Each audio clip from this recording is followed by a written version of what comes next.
Hey everybody, welcome to the first episode of Zach Does Stuff. In this episode, we're going to be building a brand new boat. So why don't you sit down, pay attention, you might just learn something from this. I wanted to do this kind of on the cheap, it was a more or less a spur of the moment deal. I figured, heck, why not build a boat. My neighbor Jacob down the road, he went on down to the Tractor Supply, bought 4 kayaks, and started renting them out here in town. And by God, let me tell you what, he has paid for those things 4 times over. They are rented out nearly every single weekend. Now, I didn't just want to go ahead and copy his business plan. I kind of a unique individual myself, so I said, why not come up with my own plan? And that's exactly what I'm doing here. So, like I said, I wanted to do this on the cheap, and my neighbor, he was actually doing an addition onto his house and had a bunch of lumber laying in his yard, and I doubt he would have minded if I borrowed a few pieces, so that's exactly what I did. I mean, I didn't steal them. It looked like stuff he was going to throw away anyway, probably. So one night I went down there and just grabbed a few handfuls, and there is some stuff I had to buy. I wasn't able to get my hands on plywood. I could have taken, chunks and stuff, but this is for a boat, and I do want it to float. That's one of the most important things about building a boat is that it does float when you're finished up with it. So here's all the lumber I got, and I'm just kind of screwing everything up, making it square. It sure is a lot easier to build these things when your lumber is square. A lot of times you can go on down to the Home Depot, and pick you up stuff, and it's still not going to be square even if you look at it. So that's what I'm doing right here. Just getting everything prepared. The prep work is key, especially for boat building, You really got to keep everything true and square. You don't want to be going down the lake and everything's pulling to the left. That's not going to help you out. But anyway, back to the business anyway is what I was talking about. I'm actually going to be running a guiding tour. So if you're ever in the Truth or Consequences area in New Mexico, you can look me up at the Big Wake. Sorry about that. The Big Wake guided tours, and I'll take you around the lake. There's plenty of stuff we can do, but I haven't really figured out what I'm gonna tour you on. But it will be great. I will tell you that. So I got everything kind of cut up to where I want it, and now I'm doing, drilling my holes, prepping for some pocket screws. Got my jig set up here. It's ready to go. And I would like to apologize. It was laundry day today. I'm wearing my pretty tight pants, so if you do see my little weenie, I'm sorry for that.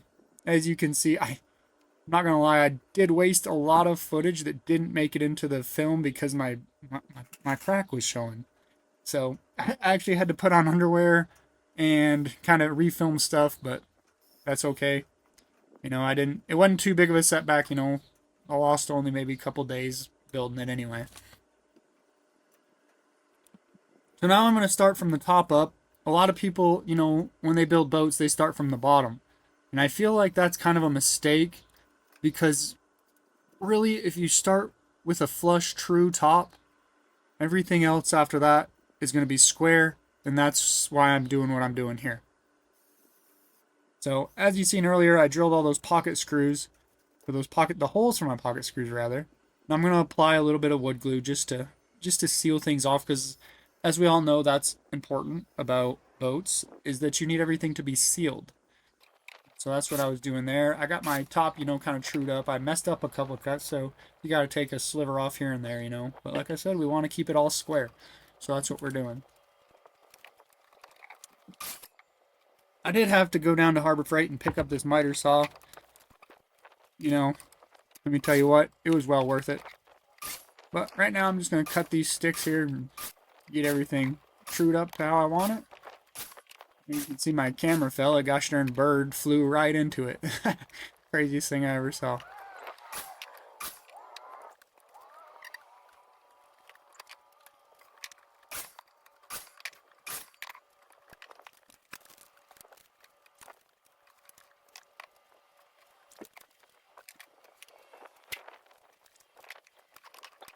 I'm gonna finish up cutting everything. I'm gonna put a little angle on some of these because you'll see here later what I'm gonna be doing.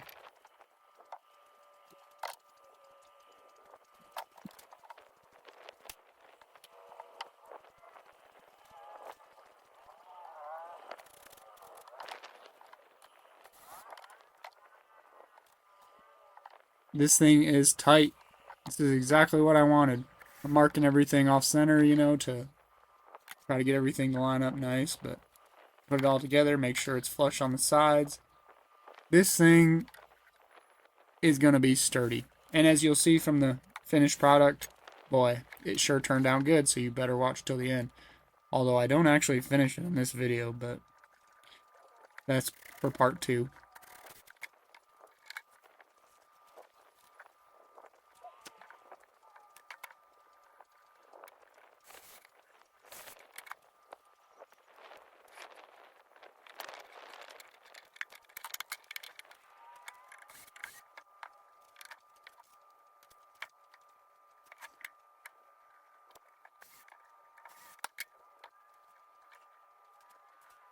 As you can see, not all that lumber was great, but it was good. And the price was right. So I'm not going to complain about it. I feel like that's something that a true craftsman has to work around is quality, you know, problems with your material. You know, if you have to have material that's 100% straight, true, you know, no knots in it to build something, I don't think you're much of a craftsman, you know. It's just you got to work with what you got, and I'll stick to that. Kind of got my walls here set up, man. Everything's looking pretty darn good. I like the way she's going together. Heck, I'm almost there. I just gotta throw some skin on it, you know, put some plywood pieces on there, and by God, she's ready to go almost. I mean, if the Flex Seal man can make a screen door float, I sure as heck can make this boat float.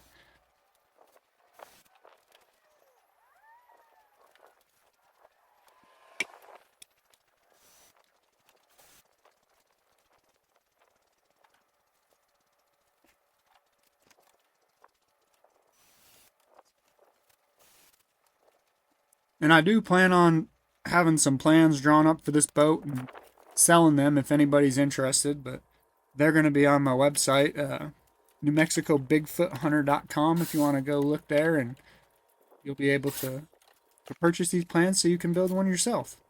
And I do think it's a good idea. It's, you know, this isn't something I'm going to be making a lot of money off of selling these plans. I'll probably, you know, I gotta at least break even, you know, so I'll $79.95. We'll see. I'm not sure of the price yet exactly, but you know, like I said, it's going to be affordable.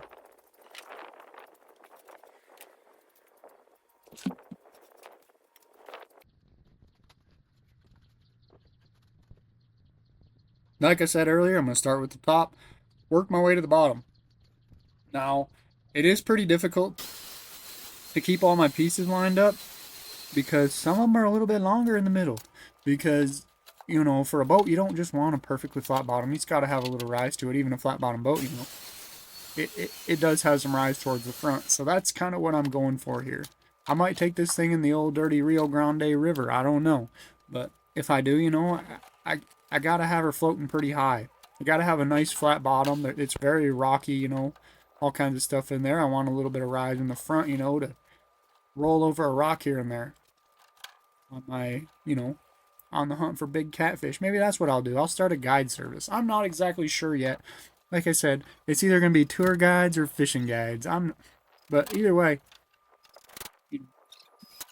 NewMexicoBigWake.com if you want to book a tour or a fishing trip, whatever you want to do. I'm open for business all year long. See, thank God I put those underwear on, or you'd be getting the full view.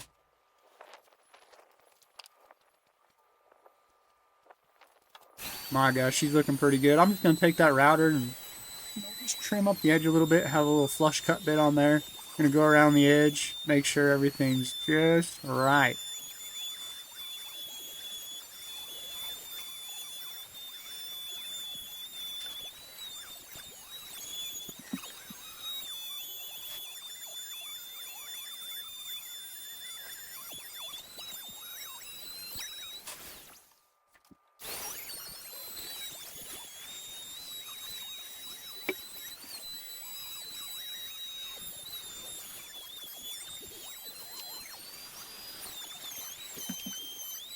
A lot of you might think, this is probably I having a pretty good setup and everything, and you might think, this is what he does for a living, but no, it's not.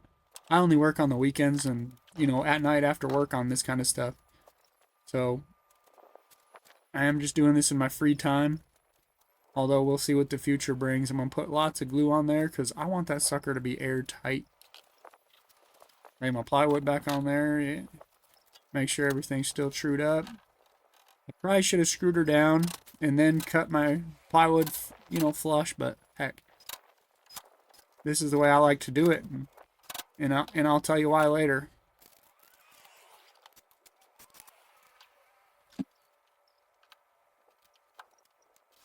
It's important to use lots of screws. Like I said, we're going to be using this thing, in some pretty rough waters. We might be hitting some pretty nasty rapids with it.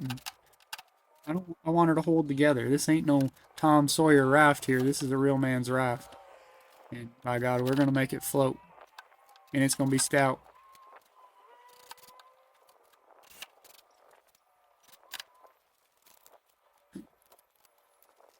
I tell you what, this thing ain't going to be making it through TSA because it's going to be making the dang metal detector go off a few times.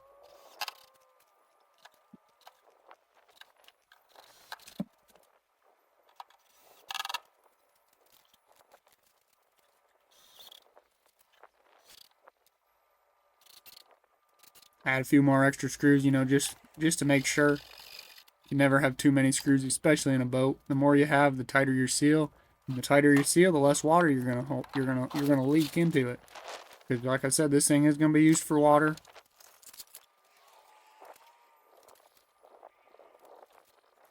And I didn't have no plans drawn up through CAD or anything like that. This is kind of a build as you go kind of deal. So I'm just gonna roll her over on each side, trace my walls. Use that flat side there as a reference. Pretty smart thinking, I thought.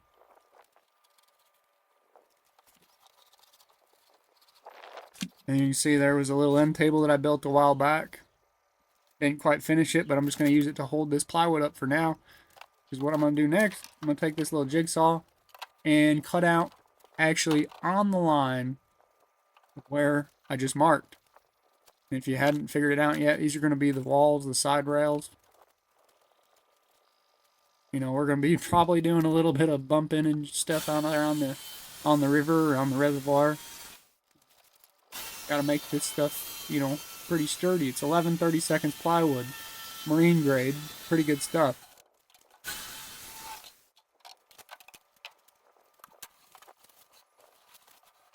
I'll use that scrap. Maybe I'll finish that little end table there and have somewhere to sit my beer in the evening. Although I don't do much sitting, there ain't much TV watching. I'm always building something pretty neat like this here boat. So, I don't know, maybe I'll just leave it like that. It'll cut down on my TV watching anyway.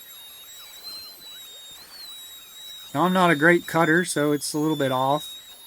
So I'm just going to take that router with that flush cut bit on there after I got her screwed on this time, of course. Now it's time to apply the sides. Now, I didn't glue down my sides because you know what? You don't. Because I want there to be just a little bit of flex. Like I said, we're going to be taking this thing down the river. We might hit a little rock. And when you have something built too solid, I will tell you from experience, it will break up on you. That's one thing that, your big name boat companies like Yakamita and the Bass Smasher boats, sometimes they're just built a little too stout. And it's not really what you want. You want something to flex a little bit, be able to take a hit, move on. And that's why I pride myself in my boat building, because, there's small tricks that I've learned over the years and years from building boats that really set me apart from them.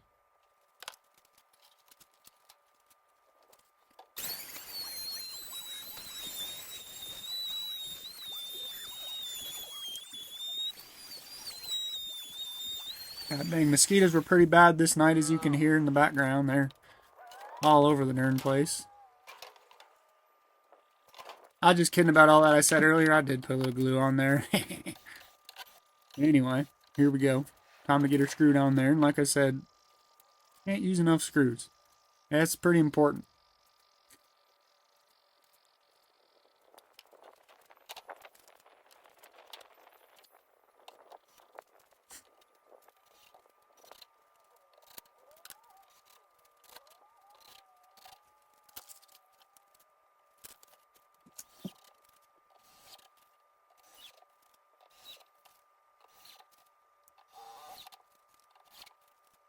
Now, I'm not skimping on my hardware either. These are stainless steel screws. You never know. I might take this thing in the old big water, the ocean someday.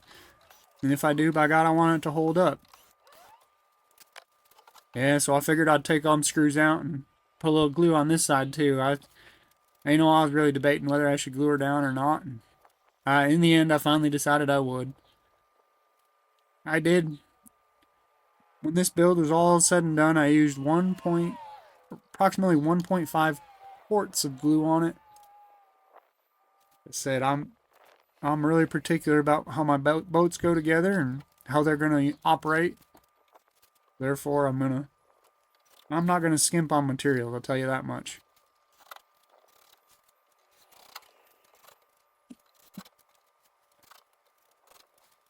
And as you can see from this angle in particular, I got that nose is cut down just a little bit further in the back, and my thinking anyway is it's gonna help it cut through them waves on the big water, and it's also gonna help me pick up a little speed.